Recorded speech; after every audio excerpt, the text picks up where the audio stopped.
ආයුබෝවන් අද මම හදන්නේ කොහිල වලින් ව්‍යංජනයක්. ඉතින් මේ කොහිල ව්‍යංජන ඉතාම රසවත් හැදුවහම බලමු අපි ඒක හදාගන්න විදිය. ඔයගොල්ලෝ දන්නවත් ඇති.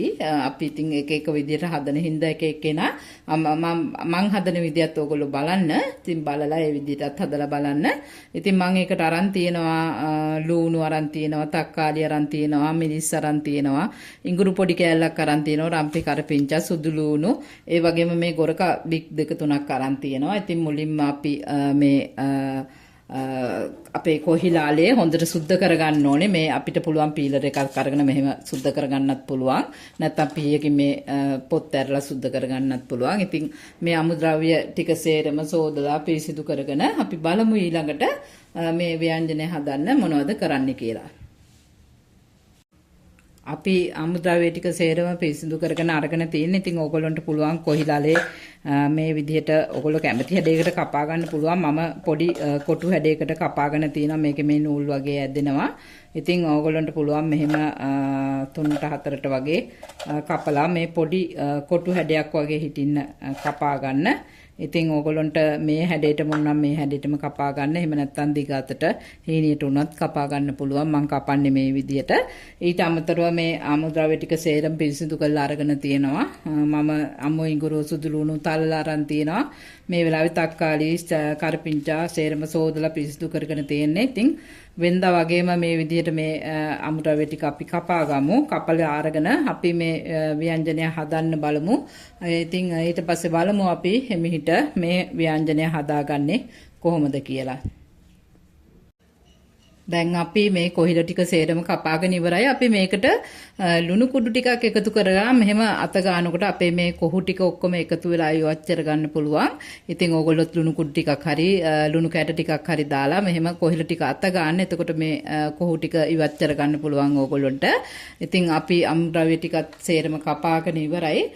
ඉතින් දැන් අපි බලමු මේ ව්‍යංජනයේ ඉදිරියට හදාගෙන යන්නේ කොහොමද කියලා.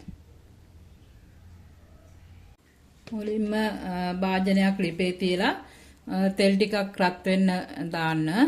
ඒ තෙල් පොඩ්ඩ රත් වුණාට පස්සේ අපිට පුළුවන් අපේ අමුද්‍රව්‍ය ටික දාන්න මේ තෙලට. ඉතින් තෙල් ටික රත් වෙන්න දෙන්න පොඩි වෙලාවක්. ඉතින් ඊට පස්සේ අපිට පුළුවන් තෙල් ටික රත් වෙනවත් එක්කම වගේ ඔයගොල්ලෝ කපාගෙන අරගෙන තියෙන සුදු ලුණු අමු ඉඟුරු ටික මේකට එකතු කරන්න. ඔයගොල්ලෝ තෙල් රත් වුණාද බලලා මේකට ඒක එකතු කරන්න. ඊට පස්සේ අපේ අමුද්‍රව්‍ය ටික සියල්ල පිළිවෙලින් මේකට එකතු කරගන්න.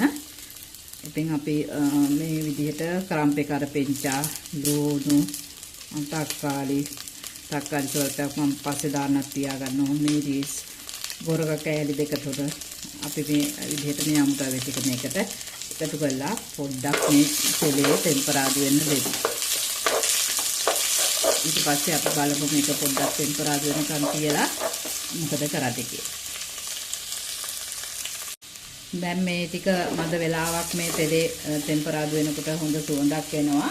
අපි මේ වෙලාවේ මේකට ලුණු ස්වල්පයක් එකතු කරගන්න. අපි කොහිලයකට පොඩ්ඩක් ලුණු දාලා තියෙන හින්දා ඒක පරිස්සමෙන් ලුණු එකතු කරගන්න. ලුණු ටිකක් මම දාගත්තා.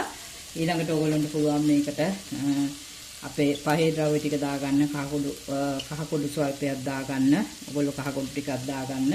ඊට පස්සේ මේකටම දාගන්න මිරිස් කුඩු ටිකක් දාගන්න. ඔයගොල්ලන්ට අමු තුන පහ වුණනම් අමු තුන පහ දාගන්න පුළුවන්. බෙදපු තුන පහ තියෙනවා නම් බෙදපු තුන පහ දාගන්න පුළුවන්. ඒ වගේම ඕලන්ට උඹල කඩ තියෙනවා නම් උඹල කඩ ටිකක් දාගන්න. මම උළුහාලට ටිකකුත් දාගන්නවා මේ වෙලාවේ. උඹල කඩ ටිකකුත් මම දාගන්නවා. උඹල කඩ ටිකක් කැමති නම් දාගන්න එක දැම්මම රසයි. දාලා ඉතින් මේක මද වෙලාවක් මේ තෙලේ ටෙම්පරාදු වෙන්න දෙන්න. මම බෙදපු තුන පහ දාන හින්දා දැන් මම මේකට එකතු කරේ නැහැ. බෙදලා තියෙන හින්දා මේ තෙලේ ටෙම්පරාදු වෙන්න ඕනේ නැහැ. උඩ වෙලාවක්. ඒක හින්දා මේ දැන් මේ ටික පොඩ්ඩක් පහේ ටික ටෙම්පරාදු වෙන්න දෙන්න. ඊට පස්සේ ඔයගොල්ලන්ට පුළුවන් මේකට කැමති නම් අබ කුඩු ටිකක් දාන්නත් පුළුවන්. නැත්නම් අබ ඇට ටිකක් දාන්නත් පුළුවන්. මම අබ ඇට ටිකක් එකතු කරා මේ වෙලාවේ. ඔයගොල්ලන්ට පුළුවන් දැන් අපි කොහිල ටික එකතු කරන්න ළඟ හින්දා මේකට බෙදපු තුන පහ මම එකතු කරන හින්දා එකතු කරා. එකතු කළා මේක කලවම් කරගන්න. කලවම් කරගෙන මේ දැන් හොඳ සුවඳක් එන වෙලාවේ ඔයගොල්ලෝ කපාගත්ත කොහිල ටික මේකට හිමින් සිරු එකතු කරන්න. එකතු කළා මද වෙලාවක් මේක කලවම් කළා තෙලේ ටෙම්පරාදු වෙන්න දෙන්න. ඇත්තටම ඊටාම රස ගුණ ව්‍යංජනයක් කොහිල කියන්නේ. ගුණවත් භාවයක් තියෙනවා, රසවත් භාවයක් තියෙනවා. ඉතින් මේක මේ විදිහට හදාගන්න හරියට නිකන් මස් වගේ රසක් තමයි මේකෙන් එන්නේ. ඉතින් මේක මද වෙලාවක් තෙලේ ටෙම්පරාදු වෙන්න දීලා අපි බලමු මේ ව්‍යංජනේ ඊට පස්සේ කොහොමද පිළියෙල කරගන්නේ කියලා. දැන් මම මේ වෙලාව වෙනකොට අපේ ඉතුරු තක්කාලි ටිකත් එකතු කරගත්තා. දැන් අපිට පුළුවන් මේකට අපේ දිය කිරි ටික එකතු කරගන්න. ඉතින් ඕගොල්ලෝ දිය කිරි ටිකක් මේකට එකතු කරගන්න. එතකොට තව මේ කොහිල ටික හොඳට තැම්බිලා තවත් රසය එකතු වෙනවා. ඉතින් දිය කිරි ටිකෙන් මේ කොහිල ටික තැම්බෙනකන් ඉඳලා ඕගොල්ලන්ට පුළුවන් මේ ටික එකතු කරගන්න. අපි ඉතින් දැන් දිය කිරි ටික මේ ටික තැම්බෙනකන් ඉඳලා බලමු ඊළඟට මොකද කරන්න කියලා. මේ වෙලාවේ ඔයගොල්ලන්ට පුළුවන් ලුණු බලන්න, ලුණු මදි නම් ලුණු දාගන්න. පොඩි කොහිල කෑල්ලක් කපලා බලන්න ඒකටත් ලුණු උරලගෙන ඇති. මොකද කලින් අපි ලුණු දාපු හින්දා ලුණු බලලම ලුණු දාන්න.